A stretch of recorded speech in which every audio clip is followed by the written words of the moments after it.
Sudah tahu Allah? Sudah. Sudah kenal sama Allah? Sudah. Dengan cara apa Anda mengenal Allah? Wah, setiap hari kan saya zikir.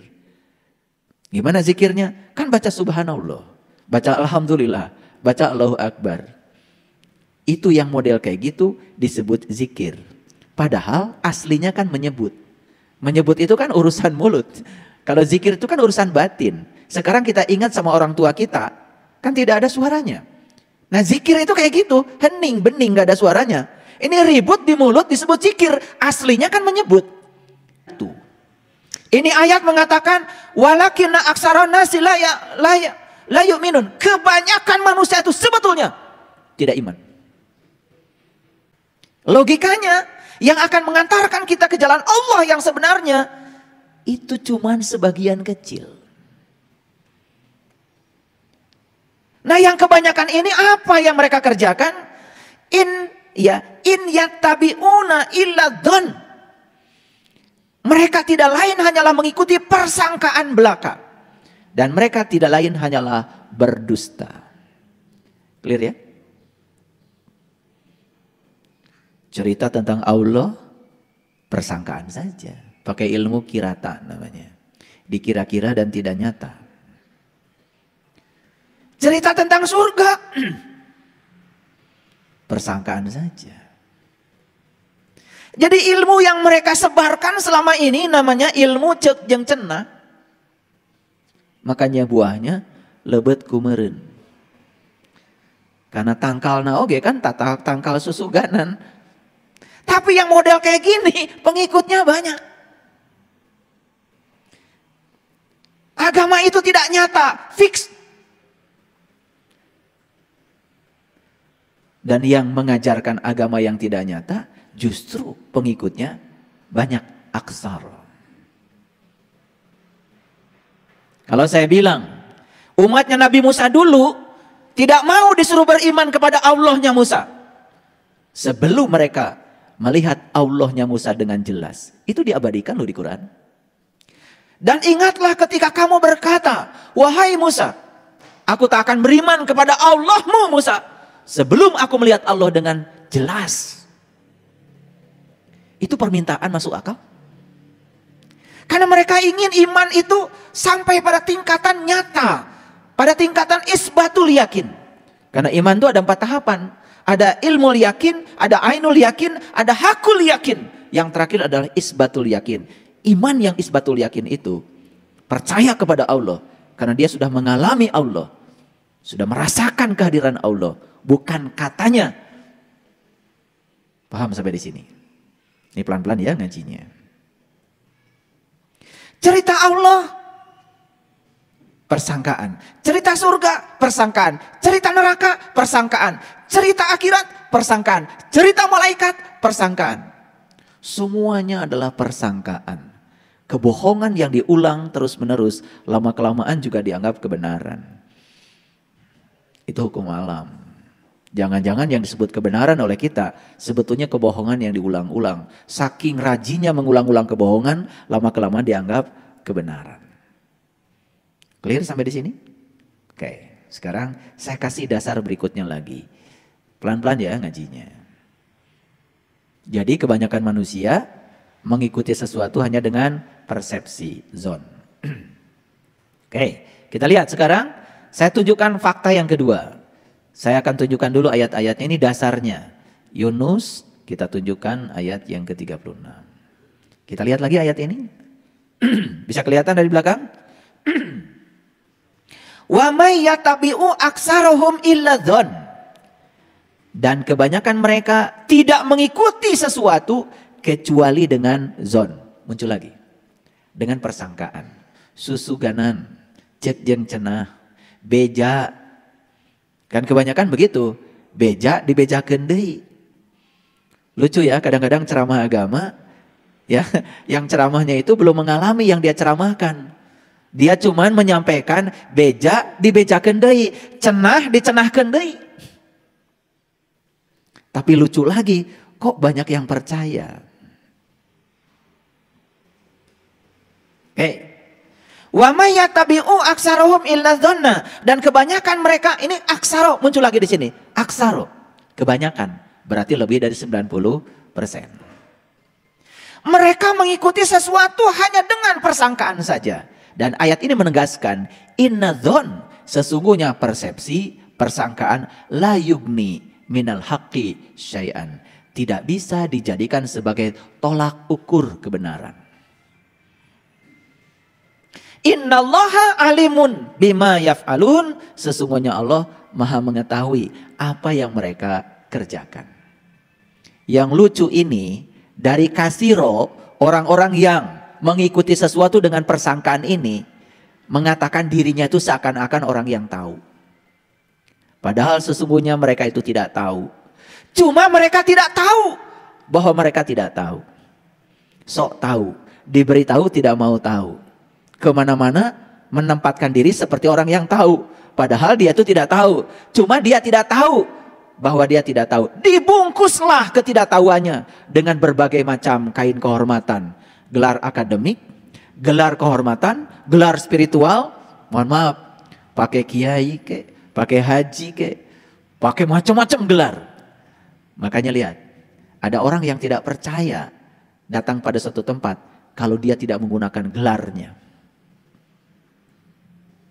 Bahkan merengek-rengek harus pakai gelar. Bahkan yang luar biasa, haji saja di Indonesia sudah jadi gelar. Padahal haji itu kan artinya pengunjung. Kita lagi berkunjung di Mekah dipanggilnya haji oleh orang Mekah. Karena bahasa Arabnya pengunjung, ya haji buat laki-laki. Bahasanya pengunjung, ya hajah buat perempuan. Kok sudah pulang dari Arab masih ingin dipanggil Bu Haji, Pak Haji, Bu Hajah? Aneh. Dan rasanya kalau tidak pakai itu, gak percaya diri. Lalu ketidaktahuan itu disembunyikan semakin dalam. Sulit untuk tahu kalau dirinya itu tidak tahu. Kalau ditanya, jadi udah gak nyambung. Lucu ya? Menyebut dengan mengingat aja, tidak tahu bedanya. Kalau menyebut Allah, gak perlu tahu Allah. Tapi mengingat Allah, harus tahu Allah. Karena kalau kita tidak tahu Allah, kan tidak akan bisa mengingat Allah. Karena mengingat itu syarat sahnya harus tahu yang diingat.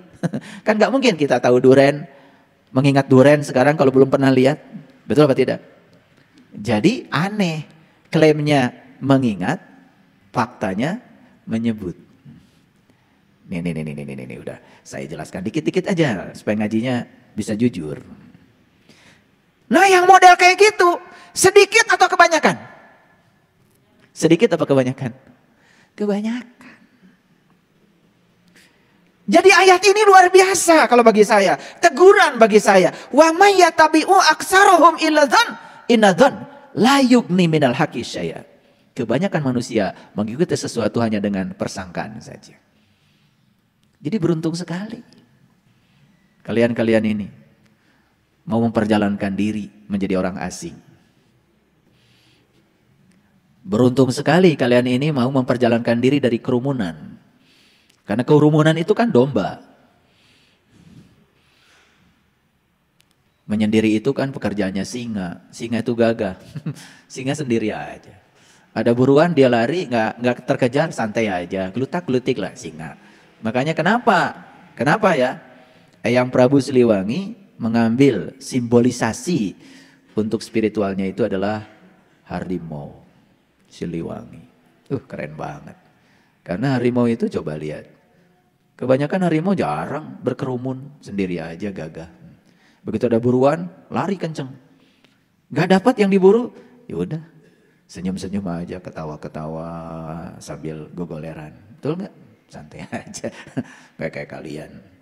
Dapat buruan, melekat. Gak dapat yang diburu, kecewa. Pernah gak lihat harimau kecewa? Gak pernah, santai aja. Banyak yang tidak mengerti. Silih asa, silih asih, silih asuh. Ujungnya kan silih wangi. Kenapa lambangnya harimau? Betul gak? Iya. Udah harimau, kemudian lambang keduanya kan kujang. Betul gak? Dan sebetulnya orang Sunda bilangnya bukan harimau, maung. Tahu maung? Kalau yang salah nyebutnya maung. Maung. Maung itu manusia unggul.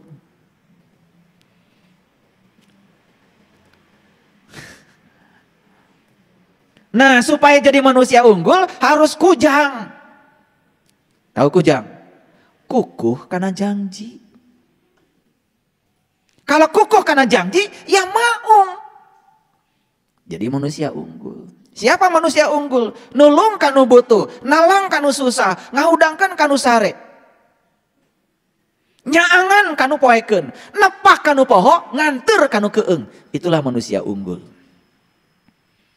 Itulah rukun imannya orang Sunda.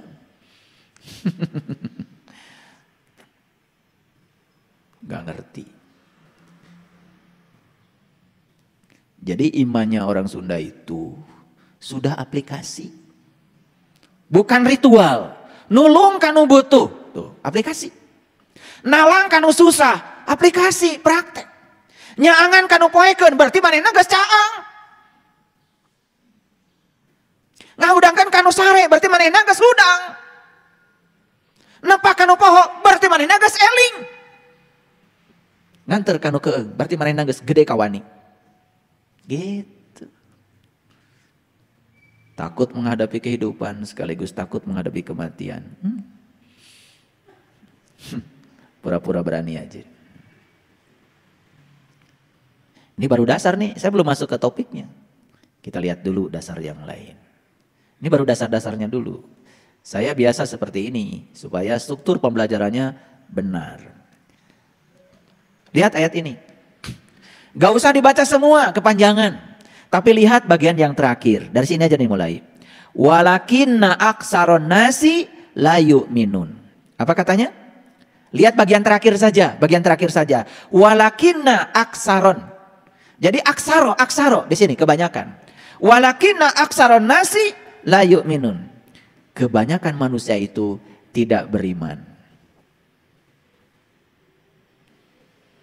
Jadi yang tidak beriman itu bukan sebagian kecil, sebagian besar. Cari sekarang orang yang tidak beriman. Gampang apa susah? Susah.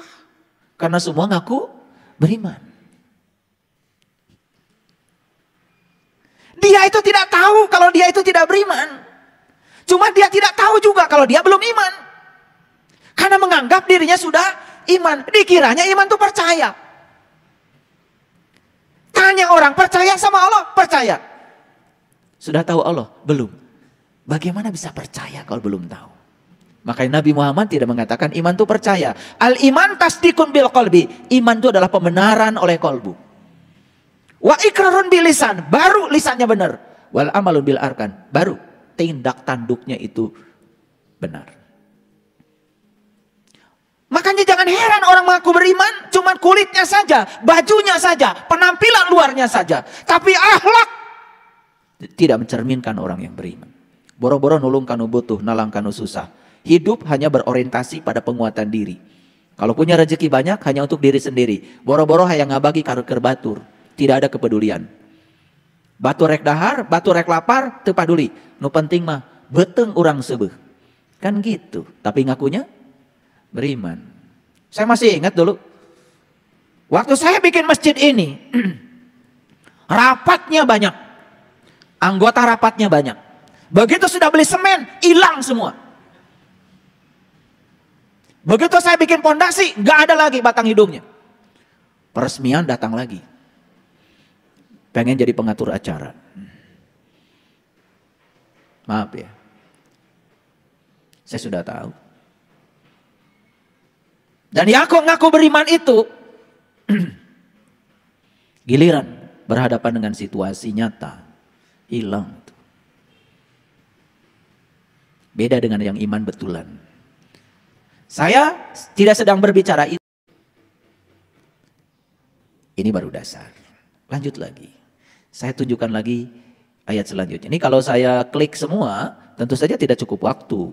Tapi izinkan saya memberikan dasar-dasar yang kuat. Supaya nanti kalau saya ngasih sesuatu yang luar biasa, itu tidak kaget. Baik, kita lihat dulu. Gak usah dibaca semua ayat ini, kepanjangan. Baca bagian terakhirnya saja. Apa katanya? Walakinna aksaron nasi la ya'lamun. Kebanyakan manusia tenyaho.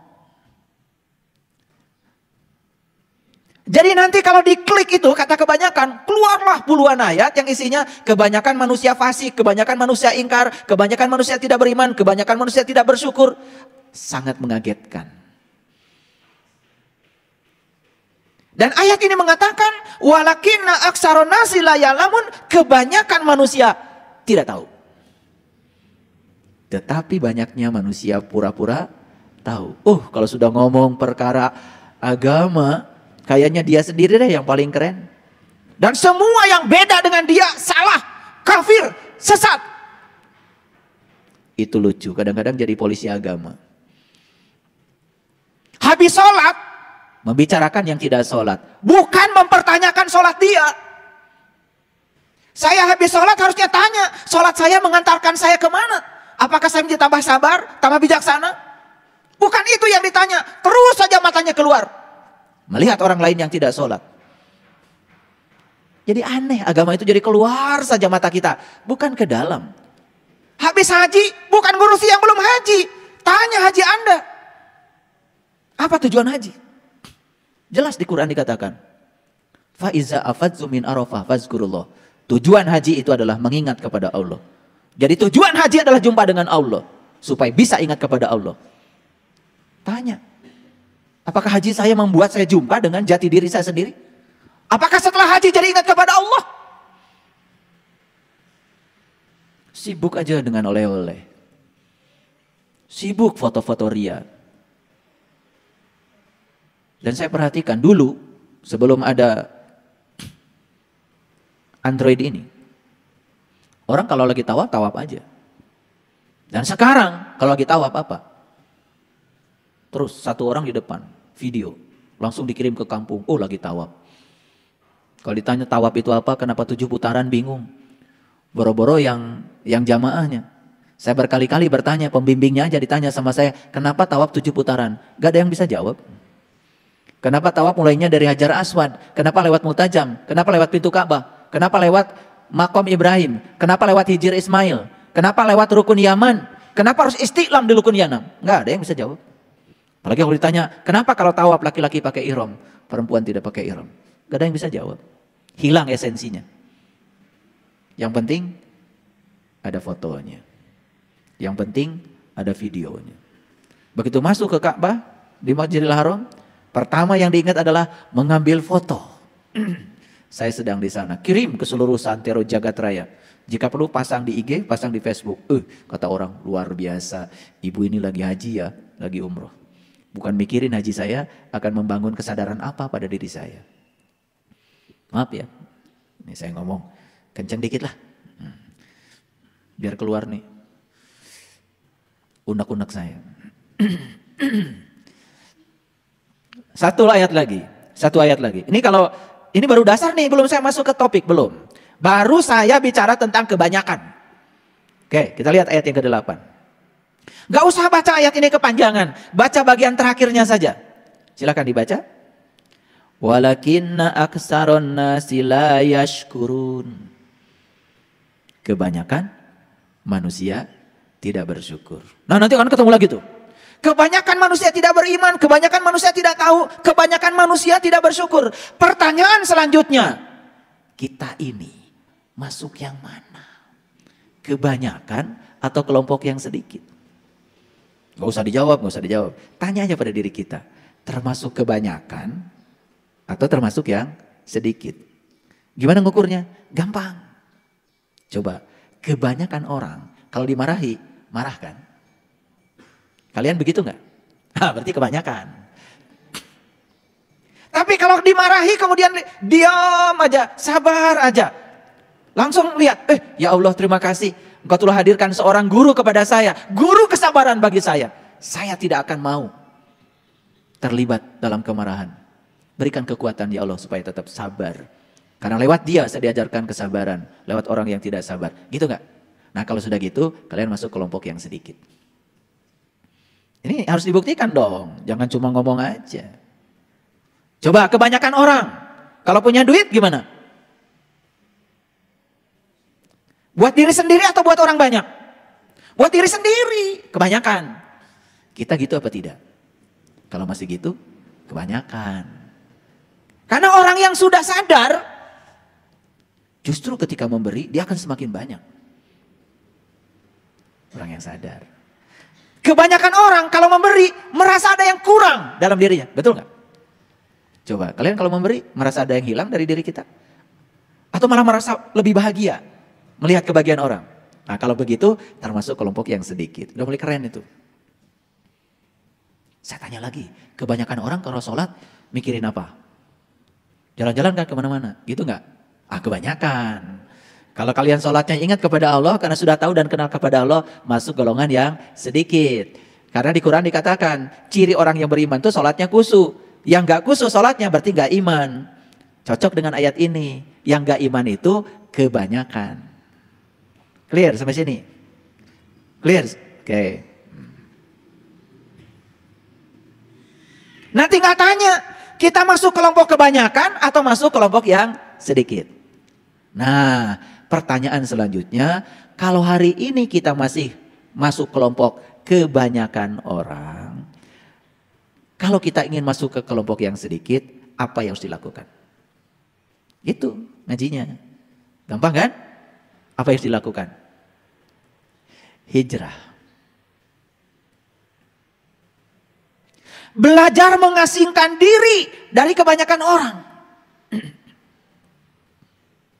Menjadi seorang pencari kebenaran, menjadi seorang sanyasin, berarti harus menjadi orang asing.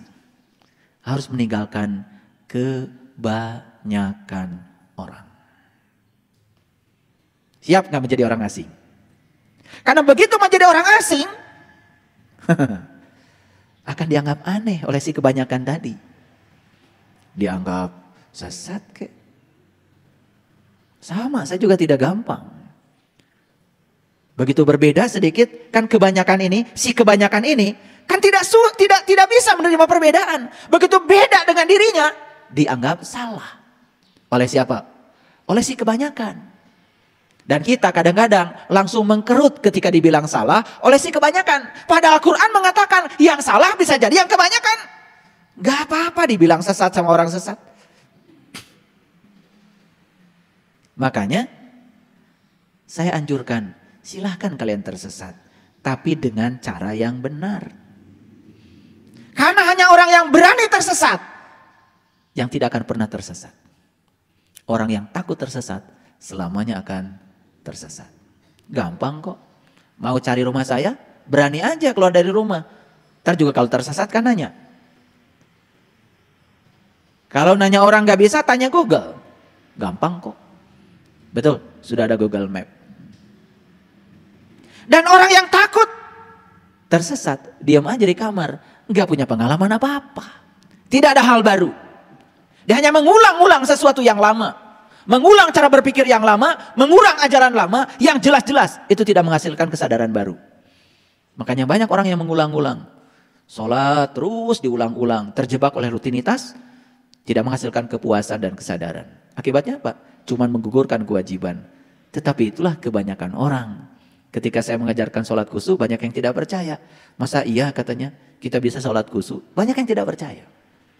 Begitu sudah saya buktikan baru nangis. Kemarin saya ngasih pelajaran sholat khusyuk. Nggak banyak, ya cuma 8 orang. Baru 1 rakaat aja semua udah nggak tahan. Nangis semuanya. Saya cuma kasih resep yang dosis rendah dulu. 1 rakaat. Nangis semua. Ini ada pesertanya di sini. Nangis. Apalagi kalau saya kasih 4 rakaat. Dikasih 1 rakaat sama saya. Itu baru pelatihan namanya juga. Nangis. Di mana wajah batin kita diletakkan, di mana nafas kita diletakkan, di mana ingatan kita diletakkan, di mana kesadaran kita diletakkan. Begitu semuanya sudah serasi, nangis. Sampai tadi pagi saya masih dapat WA dari sahabat kita yang ikut pelatihan kemarin. Luar biasa katanya. Saya rindu untuk sholat. Tuh, mulai ada kerinduan kan? Iya. Tetapi ya memang harus jadi siapa? Harus jadi siapa? Harus jadi orang asing. Ulangi ya. Menjadi pencari kebenaran berarti menjadi orang asing. Menjadi orang asing berarti keluar dari kerumunan. Siap nggak? Ya kalau nggak siap, jangan main-main. Karena memasuki kelompok yang sedikit itu harus meninggalkan kelompok yang banyak. Berarti menjadi domba, menjadi singa. Menjadi singa bukan? Berarti bukan lagi segerombolan domba. Berarti memulai masuk dalam kesendirian. Dan jangan dikira loh, kesendirian itu membuat kita kesepian, tidak. Justru saya menemukan hiburan yang luar biasa dalam kesendirian. Orang yang sudah tidak merasa sendiri dalam kesendirian, apalagi ketika dia bersama orang banyak. Lucunya manusia sekarang, di tempat ramai bersama orang aja kesepian, komo mensorangan. Paham? Kenapa? Ini, kenapa? Karena belum tahu sejati diri. Sepanjang belum tahu sejati diri, kita tidak akan pernah merasakan kenikmatan dalam kesendirian. Padahal aslinya kita akan sendiri. Kita datang ke sini sendiri, dan kita akan mati juga sendiri. Tapi kita menjadi pakewuh. Karena dalam perjalanan hidup kita membangun kemelekatan pada orang lain. Lalu menjadi tidak siap ketika kita berpisah dengan banyak orang. Padahal aslinya kita ini adalah sendiri. Makanya belajar untuk mengasingkan diri jadi orang asing. Belajar dalam kesendirian. Tapi bukan berarti kalau kita sudah merasakan kenikmatan dalam kesendirian, kita menjadi orang yang egois. Tidak. Percaya sama saya. Begitu kita sudah menemukan kenikmatan dalam kesendirian, maka kita akan menjadi penuh welas asih, penuh cinta. Bahkan itu yang dilakukan oleh para nabi, para rasul. Menyendiri dulu untuk membagikan cinta kasih pada orang banyak. Nabi Muhammad pun sendiri dulu 15 tahun di Gua Hiro. Menemukan dulu kenikmatan dalam kesendirian. Itu berarti mengasingkan diri? Berarti kalau mengasingkan diri jadi orang asing? Gitu. Kalian mau terus dalam kerumunan? Silakan aja. Apa hasilnya dalam kerumunan? Maaf ya, saya kasih tahu. Apa yang didapatkan oleh kita ketika kita terus-menerus dalam kerumunan? Ayo, bisa menjawab? Kalau tidak saya tunjukkan. Hasil akhir dari terus-menerus dalam kerumunan, dalam 90% tadi, kasiro tadi, yang pertama adalah kesengsaraan. Betul? Perlu saya buktikan? Ayo, kita membangun kemelekatan dengan orang dalam kerumunan. Sederhana aja, kemelekatan dengan anak, kemelekatan dengan pasangan, kemelekatan dengan uang. Terus membangun berbagai macam kemelekatan. Ketika kita sudah melekat, apa yang terjadi? Takut kehilangan yang kita sudah melekat padanya. Rasa takut yang menyiksa kita. Karena takut kehilangan yang kita melekat padanya. Menimbulkan kesengsaraan apa tidak? Betul? Jadi ada kata-kata bijak tadi itu yang disampaikan sahabat kita di WA Group. Yang membuat kita menderita bukanlah kenyataan. Tapi yang membuat kita menderita adalah penolakan kita terhadap kenyataan yang ada. Kenyataan itu tidak bisa membuat kita menderita. Tapi sikap kita terhadap kenyataan itu yang membuat kita menderita. Sakit itu alamiah. Rasa sakit yang kita rasakan juga alamiah. Tapi penderitaan karena rasa sakit itu pilihan. Maaf ya. Saya juga pernah sakit. Sampai saya harus kehilangan satu ginjal saya. Dan sekarang hidup saya dengan satu ginjal. Ratusan pembuluh darah di sini disobek untuk mengambil bagian ginjal kanan saya yang sudah tidak berfungsi. Kenapa saya mengalami itu? Ya, itulah resiko yang harus saya ambil. Karena saya saat itu masih hidup dalam ketidaksadaran. Akibatnya harus kehilangan satu ginjal. untuk mencapai sebuah kesadaran baru. Kata dokter, setelah diambil ginjal, Bapak harus istirahat 3 bulan. Batin saya mengatakan, ini tidak disampaikan ke dokter saya untuk menghormati beliau. Itu kekhawatiran. 3 hari saya dari rumah sakit, semuanya udah saya cabut selang-selang itu. Dan saya pulang ke rumah. Dokter mengatakan, perlu ada asisten di rumah untuk ganti perban, karena dari sini memanjang ke sini operasinya. Tidak, saya bilang, saya bisa sendiri. Dan 2 minggu setelah itu, saya sudah mulai aktivitas saya. Saya pergi ke Samarinda. Belum ada tol dari Balikpapan ke Samarinda. Dari Balikpapan ke Samarinda itu 6 jam perjalanan. Dan saya tidak merasakan sakit sampai sekarang. Jadi, sakit itu adalah alamiah. Tetapi penderitaan karena sakit itu pilihan. Kita mau menderita karena sakit atau tidak, itu pilihan kita. Dan saya tidak mau itu. Saya setting pikiran saya. Bahkan sampai sekarang, kalau saya habis meditasi, saya suka usap bagian belakang ginjal saya. Dan saya mengatakan, terima kasih kedua ginjalku. Dan saya selalu mengatakan, terima kasih kedua ginjal. Saya tidak merasa ginjal saya satu. Saya usap dua-duanya, terima kasih kedua ginjalku. Terima kasih kedua ginjal. Makanya kalian naik gunung selalu kalah sama saya, bukan? Banyak yang kemarin pergi ke Jelekong. Ayah, kenapa kok jalannya cepat sekali? Saya sudah sampai, ngos-ngosan di belakang. Padahal ginjalnya 2. Tergantung setting kita. Kita mau menua dengan lemah, kita mau menua dengan kuat, tergantung setting pikiran kita. Kalau kita mengatakan saya di masa tua akan lemah, akan lemah. Tapi kalau dikatakan saya di masa tua akan dewasa, akan matang, akan bijaksana, terus yang dimunculkan di pikiran kita, kata-kata yang menguatkan, kita akan menua dengan kuat. Percaya sama saya. Paham sampai di sini? Jadi dalam kerumunan ada apa tadi? Kesengsaraan. Saya tanya, kalau kita terus berada dalam kerumunan, ada kecemasan? Kalau kita terus-menerus dalam kerumunan, ada penderitaan? Yes. Sepanjang kalian berada dalam kerumunan, terus saja mengikuti pola pikir kebanyakan orang. Tidak mau mengasingkan diri, tidak mau jadi singa, terus aja jadi domba. Selama itu pikirlah, kita akan menemukan kesengsaraan, kecemasan, penderitaan. Saya tanya lagi berikutnya. Siapa yang mengajarkan keserakahan kepada kita? Kerumunan bukan? Dulu kalian lahir ke sini sendiri. Tidak ada keserakahan. Tapi kerumunan telah mengajarkan keserakahan. Apa yang terjadi?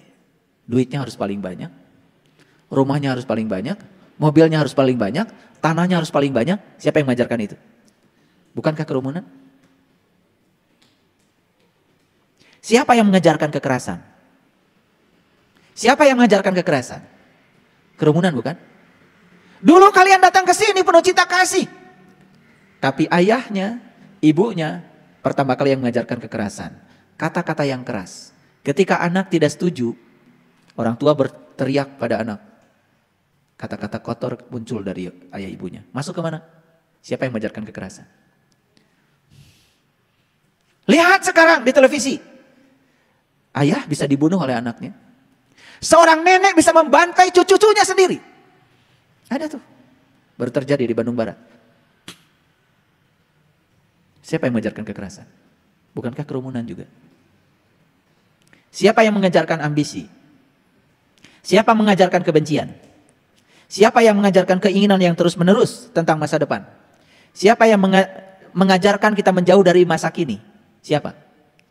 Siapa? Semua dari kerumunan. Dari hubungan kita dengan orang lain. Baik, sekarang saya akan tunjukkan bagaimana kita bisa keluar dari kerumunan. Oke, tahu surat Al-Kahfi? Tahu surat Al-Kahfi? Cerita tentang apa? Tentang gua. Tahu gua? Orang Jakarta itu keren banget. Bilang dirinya sendiri, gua. Jadi mana gua? Nih gua. Gue. Gak usah jauh-jauh ngaji. Jadi gua itu apa? Gue. Aku. Saya. Jadi surat Al-Kahfi cerita tentang gua. Cerita tentang siapa? tentang perjalanan meniti ke dalam diri. Tentang melihat ke dalam diri, mendengar ke dalam diri, mendengarkan suara kita sendiri, merasakan napas kita sendiri, itu urusan gua itu. Kalau dibongkar surat Al-Kahfi dari ayat 1 sampai ayat 110, isinya sebetulnya adalah perintah untuk meninggalkan kerumunan. Perlu saya buktikan? Mari kita buktikan. Kita lihat dulu ayat yang ke-10. Sudah siap? Oke, kita baca sama-sama. Ingatlah tatkala para pemuda itu. Pemuda, bukan pemudi. Awas, awas, perhatikan, ini bahasa simbolik. Jadi kalau di Quran ada kata-kata laki-laki, itu pasti urusan rohani. Kalau di Quran ada kata-kata perempuan, wanita, itu pasti urusan jasmani. Makanya aku ciptakan manusia berpasangan, itu bukan suami istri.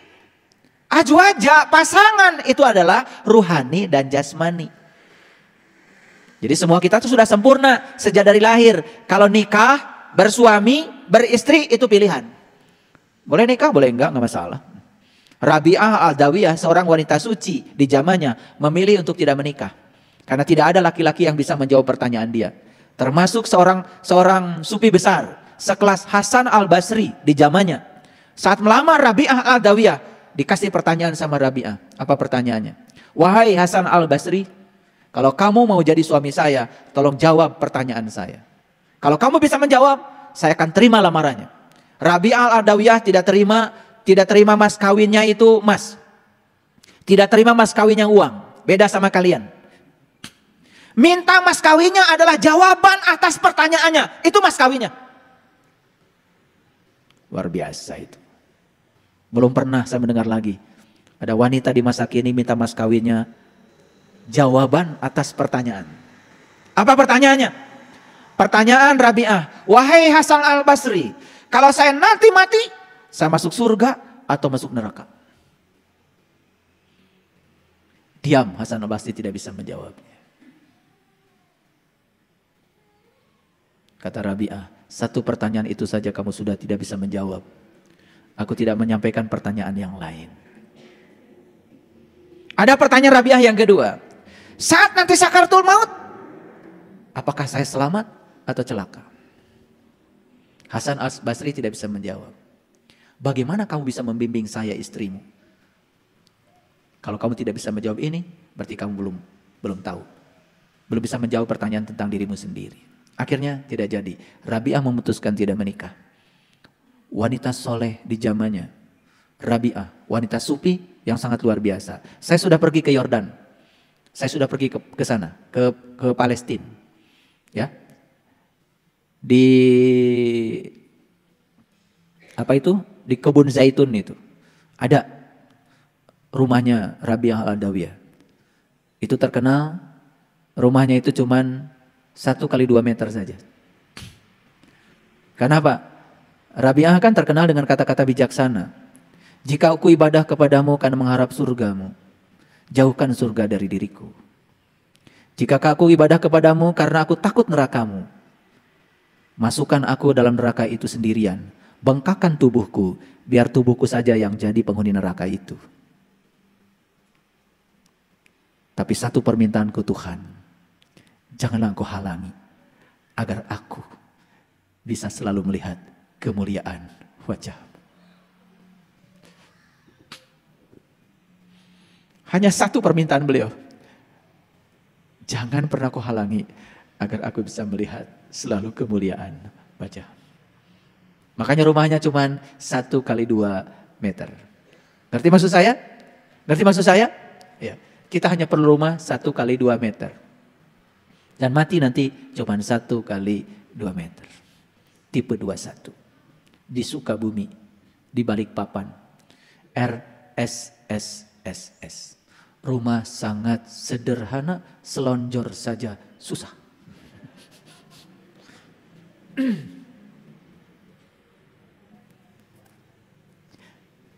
Apakah beliau tidak mendapatkan tantangan di zamannya? Tentu saja dapat tantangan menjadi orang asing. Mengambil sebuah pilihan yang berat.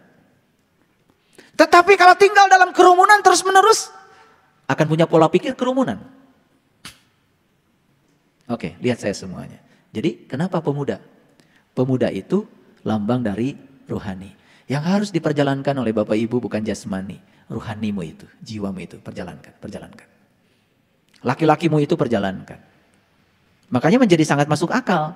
Ketika kita haji, haji kan perjalanan spiritual. Makanya saat haji yang pakai ihram cuman laki-laki. Karena yang bisa disucikan cuman jiwa. Tubuh tidak bisa disucikan. Air kencing aja masih tersisa di dalam. Berak aja masih tersisa di dalam. Kalian aja so suci. Awas. Habis wudhu. Luar biasa. Merasa paling suci aja. Betul? Makanya di Quran kan ada kata-kata begini. Dengarkan saya bicara.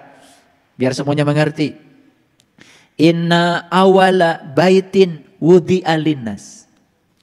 Rumah pertama yang aku bangun wudi'a. Untuk perpisahannya manusia. Wudu.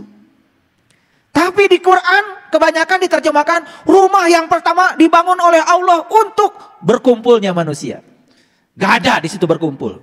Inna awala baitin wudi'a linnas. Rumah yang pertama aku bangun untuk wudunya manusia, berpisahnya manusia. Lallati bibakata mubarakah, bakah al mubarakah, tempat tersembunyi yang aku berkahi. Di mana itu? Itulah yang namanya kolbu. Itu yang namanya Baitullah. Itu yang namanya rumah Allah. Itu rumah pertama yang aku bangun untuk kamu wudu. Wudu itu artinya berpisah. Berpisahlah kamu dengan yang selain Allah.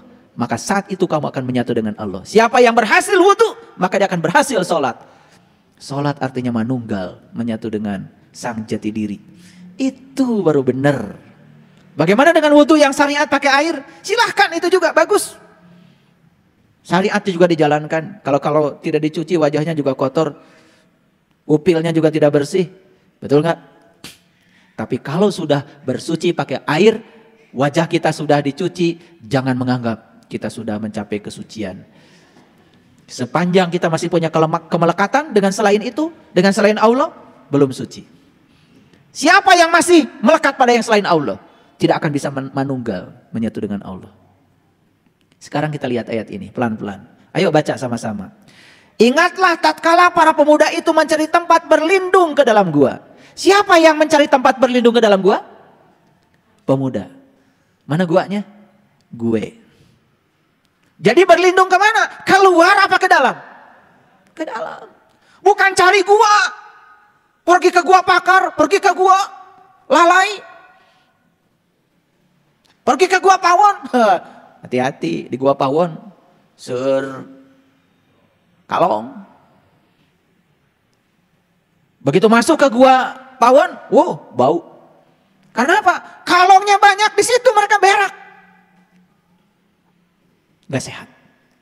Tapi ini gua kok sehat. Karena kita disuruh masuk ke dalamnya, betul gak? Ulangi lagi. Tatkala para pemuda itu mencari tempat berlindung ke dalam gua. Berarti kalau berlindung ke dalam gua, guanya aman gak? Aman gak? Kalau kalian berlindung ke sini, aman gak? Aman. Karena yang membuat kita celaka itu karena kita keluar terus. Begitu mencari tempat berlindung ke dalam diri, pertama kita tidak akan ada konflik dengan diri kita sendiri.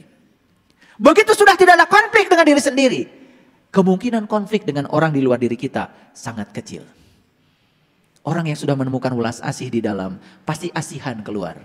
Orang yang sudah menemukan kesucian di dalam, apapun yang di luar menjadi suci kelihatannya. Ayo, saya mengajak kalian semua meniti ke dalam diri. Ayo, tinggalkan kebanyakan orang, masuk ke dalam gua, tempat berlindung yang disediakan Tuhan. Itulah Bakah al-Mubarakah, tempat tersembunyi yang diberkahi. Di situ tidak ada konflik. Begitu kita masuk ke situ, kita menjadi selesai dengan diri kita sendiri. Kalau sudah selesai dengan diri kita sendiri, gak ada urusan dengan orang lain. Orang lain mau baik kepada kita, orang lain tidak baik kepada kita, biarkan saja. Karena kita sudah menjadi diri kita sendiri. Apa yang terjadi selama ini? Karena kita tinggal dalam kerumunan. Orang baik sama kita, kita baik sama dia. Orang lain tidak baik sama kita, kita pun tidak baik sama dia. Begitu terus hidup kita seterusnya. Karena kita tidak mencari tempat yang aman di dalam. Mari kita lihat ayat ini. Kata-katanya luar biasa. Faqalu, si pemuda tadi yang mencari tempat berlindung ke dalam dirinya, apa yang dia katakan? Rabbana atina min ladunka rahmatan wa hayyi' lana min amrina rasyada. Wahai Tuhan kami, berikanlah rahmat kepada kami dari sisimu dan sempurnakanlah bagi kami petunjuk yang lurus dalam urusan kami. Dia bicara dengan siapa? Ayo jawab pertanyaan saya. Dia bicara dengan siapa? Lihat kata-katanya, wahai Tuhan kami. Begitu dia berlindung ke dalam gua, bicaranya, wahai Tuhan kami. Berarti ketemu Tuhan? Ketemu Tuhan?